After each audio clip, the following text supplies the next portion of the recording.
Allez, 10 minutes avant le départ du marathon, on est parti. Bon voilà. Bienvenue à Bratislava, au marathon, ou ce qui ne sera peut-être pas un marathon. On va essayer de rentrer dans le sas, on est à 3 minutes du départ, très juste. Ça avance pas trop. 9h02, déjà 2 minutes de retard. Il y a des sas de départ, mais il n'y a pas d'horaire pour l'instant dans les sas. Donc bon, c'est un peu spécial. Aujourd'hui l'objectif, uniquement le semi. Ce sera déjà bien, au vu des tendinites. On va pas forcer. On fait découvrir tout ça en vidéo. On a un beau temps, il fait environ 0 degré. On a quelqu'un de très heureux. 0 degré, ressenti -7 avec le vent apparemment ce matin. Un peu chelou, mais bon. Ça va le faire. Direction le départ. L'ambiance monte petit à petit. Ils sont tous habillés comme si on allait au marathon du cercle polaire.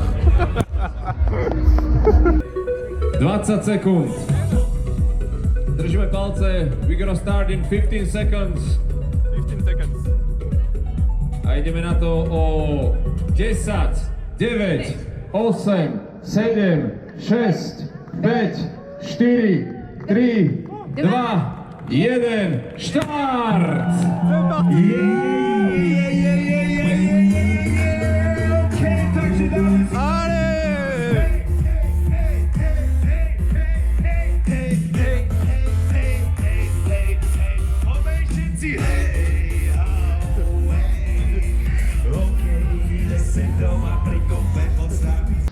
La bande du kilomètre 5, on parlera pas de temps sur cette vidéo, uniquement de ressenti. Pour la petite histoire, Bratislava c'est quand même beaucoup d'influence communiste, qu'on aura un peu tout type de bâtiments sur le parcours. Là on a une longue ligne droite de 3 km 5 aller-retour, et après on retournera dans le centre-ville. On va traverser le fameux UFO Bridge, la soucoupe comme l'appellent certains. Et après on ira tout droit vers la ligne d'arrivée en espérant l'atteindre. Il y a aussi de l'ambiance sur le marathon.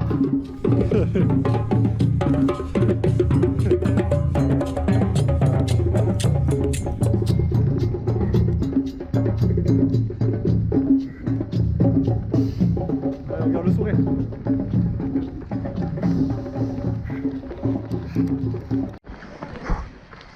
Kilomètre 10. Je vais rattraper Mathilde, juste de faire le ravitaillement. J'avais peur qu'il n'y ait rien à manger du tout. Ça va, on a enfin eu des gels. Ça va le faire. On va rester que sur le semi.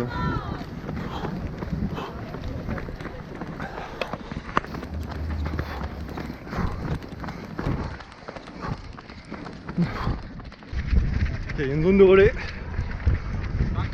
Je sais pas trop où on est là dans Bratislava, mais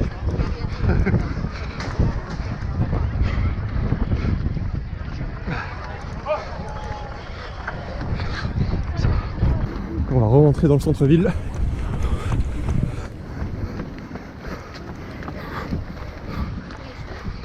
Très belle église.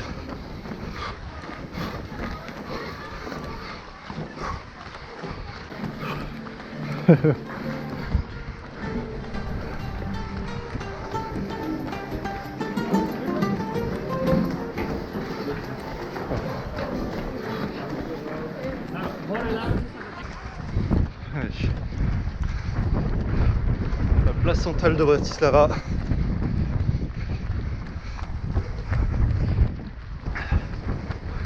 Napoléon sur le banc. Toutes les ambassades. Là sur l'église, ils ont laissé un boulet de Napoléon. Waouh! Ah, c'est beau ça!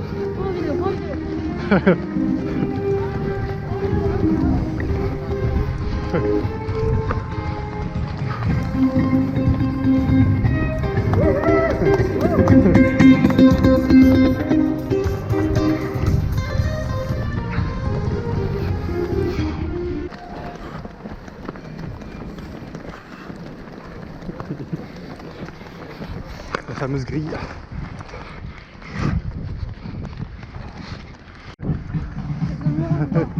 Et oui, on voit le fameux UFO Bridge, aussi connu sous le nom de SNP Bridge, ici à Bratislava,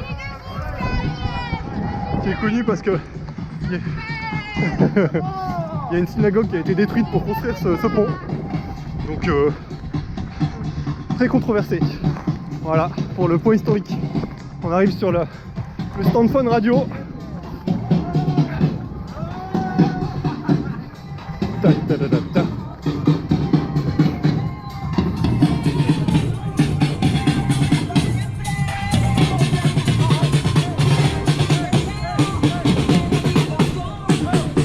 Ils sont chauds. Évidemment, vous ne pouvez pas manquer de filmer le château de Bratislava, qui sera l'emblème de la médaille. Voilà, j'en dis pas plus. Allez, on reste motivé. Yeah. Il faut savoir que Bratislava est tout proche de la frontière autrichienne et vous pouvez facilement venir depuis Vienne en moins de 45 minutes. Ce sont donc les deux capitales les plus proches d'Europe. Ça vaut quand même le coup de le savoir si vous souhaitez y participer l'année prochaine. J'espère qu'il ne fera pas moins 7 au ressenti au départ, mais on a du beau soleil et ça c'est génial. Voilà, on est sur l'ancien pont tout vert. À la base c'était du bois, il a été reconstruit en métal vert, et on voit le nouveau pont là-bas avec la soucoupe au top, qui est un restaurant et un observatoire, on va dire, un beau point de vue. Et là on va arriver du côté de Bratislava, qui est beaucoup plus soviétique dans le style.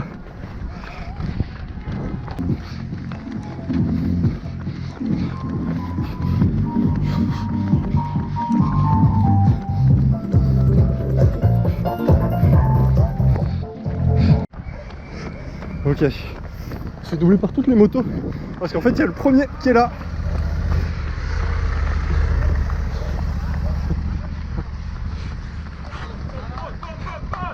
Come on!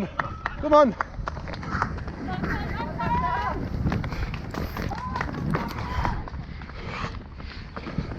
En détente. Ok. J'ai cru que c'était le deuxième. Ouais, son allure. Ouais. Son allure est tellement indécente qu'il est tout seul. Ouais.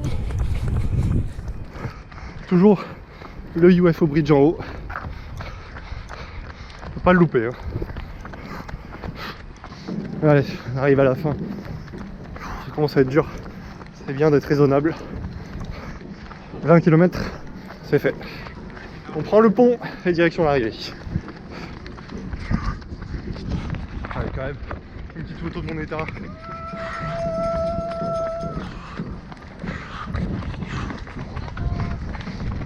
Ah oui, bah oui, le quatrième qui nous double. Petit point de vue du Danube.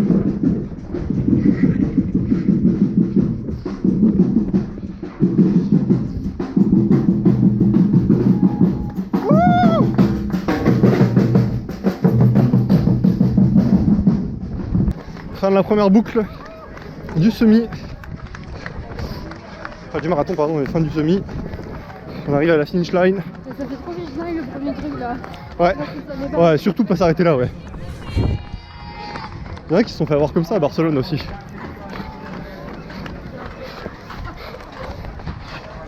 Pas encore la finish line, on y arrive, on y arrive. Alors, il y a des trucs qui sont marqués en slovaque, c'est franchement trop cool, mais je lis pas le slovaque. Ah, en gros, toi tu continues à gauche, et moi c'est tout droit, je crois. Et nous on va terminer tranquillement. Allez Mathilde. Allez, ça a été tentant de prendre le marathon, mais on s'arrête. On est raisonnable. Samozrejme k tomu, čo som už spomínal. Prosím vás, rýchlo podkračujte do priestoru, kde máte nejaké zvršky, tak aby ste sa čo najrýchlejšie obliekli, aby ste naozaj... Cette finish line, pour une fois on va la faire tranquillement. Tranquillou, on profite. Mardi, on courait 1 km. Vendredi 5. Aujourd'hui, c'est le semi. Jonas Immanuel Hansen, falls du mich hörst, ich habe deine On Papiere, pourra pas faire plus, mais c'est très bien. dein ID-Card oder dein Personalausweis und so weiter. On va s'arrêter là ici. Ich werde nicht nachschauen, aber alle sind bei mir. L'heure de la traditionnelle remise de médaille. Moins méritée, mais toujours. Thank you. Bon là, la médaille. La médaille. Cette vidéo sera un peu l'occasion aussi de faire voilà, un point sur le fait d'être un peu raisonnable. La course n'était pas totalement raisonnable d'être faite, hein, on va pas se mentir. Mais des fois il faut savoir faire des choix. Aujourd'hui on s'est arrêté au semi, c'était déjà bien. Faut pas aggraver les blessures, j'espère vraiment que j'aurai rien, mais voilà, être raisonnable aussi. Je pensais que j'allais avoir la médaille du semi, mais on a bel et bien la médaille du marathon. Et la seule différence c'est la taille de la médaille. Ça c'est le château Bratislava évidemment. Allez, petit ravitaillement et on fera un débrief un peu plus tard. Je vous emmènerai un peu découvrir aussi ce que ça a été ce voyage en Slovaquie, ce qu'on a vécu. Et je vous recommande la course. Je déteste les parcours en 2 boucles, mais après pour se rassurer et savoir quelles sont les difficultés du parcours, c'est pas mal. On avait beaucoup de vent, il a fait très froid ce matin. Voilà, je suis quand même content de l'avoir terminé. Là pour l'instant je ne boite pas, je vais bien. Je vais éviter de m'asseoir, on va éviter de bloquer un peu les adducteurs et les ischios. Ce qu'on a fait un peu après le marathon finalement de Barcelone. Et voilà, fin de la course, fin d'une petite aventure et à bientôt pour le débrief. C'est maintenant l'heure du débrief, on est quelques jours après la fin de la course. Et pour remettre un petit peu des éléments de contexte, j'en ai parlé pendant la vidéo mais je n'avais pas détaillé réellement. Et en gros, à la suite du marathon de Barcelone, juste après le moment que j'ai filmé, j'ai été blessé donc avec une double tendinite aux ischios et aux adducteurs. Et ce marathon à Bratislava était prévu donc 3 semaines après, ce qui était un petit peu trop juste en termes de récupération. Donc d'avoir pu faire ce semi, c'était déjà, on va dire, un petit peu une chance et un petit peu un miracle. Mais j'en ressors avec pas plus de douleur, au contraire, ça semble avoir simplement étiré mes tendons, mais de la bonne manière, puisque à l'issue de la course, ça allait mieux. Je dis pas que c'était encore parfait, hein, j'ai encore des douleurs encore aujourd'hui, mais le semi n'a pas aggravé, au contraire. Donc d'avoir pu le courir, même si on va pas se mentir, c'était 21 km avec une gêne / douleur sur la plupart du temps, mais ça reste quand même une bonne expérience.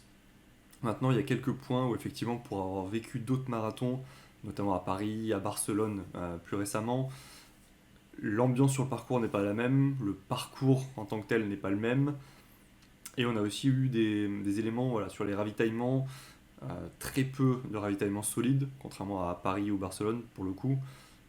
Donc je conseille vraiment d'emmener ce qu'il faut pour manger sur le parcours. Je crois qu'il y avait du solide du coup sur le 10e kilomètre et sur le 20e, quelque chose comme ça. Donc vu que c'est 2 boucles, ça fait 2 fois ces éléments, enfin ces points-là. Ça peut faire un petit peu court je trouve, et simplement des gels, ça peut manquer. Après voilà, comme je l'ai dit, c'est un parcours en 2 boucles, ce qui fait que sur les difficultés, elles sont rapidement identifiées. Par contre, pour ceux qui l'ont fait sur la 2e boucle et qui ont pu me rapporter leur expérience, il y avait très peu de personnes sur la 2e boucle, et vu qu'il y a eu, bon, alors ça c'est indépendant, mais beaucoup de vent, beaucoup plus de difficultés à terminer la 2e boucle, et voilà, avec très peu de coureurs, ça fait une expérience un petit peu différente.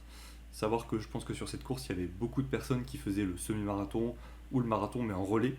Et sachant que c'était un relais, mais j'ai pas bien compris, j'avais l'impression qu'il y avait 5 ou 6 zones pour se relayer, un peu à la manière d'un Ekiden, on va dire. Mais voilà, après ça reste une expérience qui est quand même intéressante. C'est la 20e édition seulement de ce marathon à Bratislava. C'est pas voilà, un marathon de Paris où on en est à la 48e édition, c'est pas la même organisation, pas du tout le même nombre de coureurs. On est sur 22 000 coureurs sur tout le week-end, à savoir qu'il y a des courses enfants, des 10 km. Je crois qu'il y avait des courses en fait entre le jeudi ou le vendredi et le dimanche, donc ça fait quand même beaucoup de coureurs divisés, et sur le marathon en tant que tel, je pense qu'il y a 1500 ou 2000 personnes maximum, donc vraiment rien à voir. Ce qui fait que c'est quand même plus facile de rentrer dans le sas, ce qui fait qu'on part quasiment tous en même temps. Mais voilà, le seul petit bémol aussi, je pense que voilà, ça s'adresse aux coureurs plus professionnels qui voudraient le faire. Il n'y a pas vraiment de réelle séparation sur le parcours pour les personnes qui font finalement la deuxième boucle quand les autres font la première, ce qui fait que par exemple on a croisé le quatrième vers le 20e kilomètre qui était un petit peu gêné quand même par les coureurs en plein milieu, et il n'y avait pas franchement de séparation pour ces personnes-là. Bon, voilà, ça reste des détails, j'en tire quand même beaucoup de satisfaction de ce marathon. En tout cas de ce semi-marathon. On n'a pas forcé, on a été raisonnable comme j'ai dit sur la vidéo, j'avais pas envie d'aggraver. Je pense que j'aurais pu peut-être aller sur le marathon, mais je sais pas vraiment à quel prix non plus, donc c'était pas la peine de forcer. Sur ce, j'espère que ça vous aura intéressé, une expérience un petit peu différente, avec quelques éléments sur la Slovaquie, que ce soit les paysages ou les petites anecdotes pendant la vidéo, et je vous dis à très bientôt pour une vidéo en France cette fois-ci.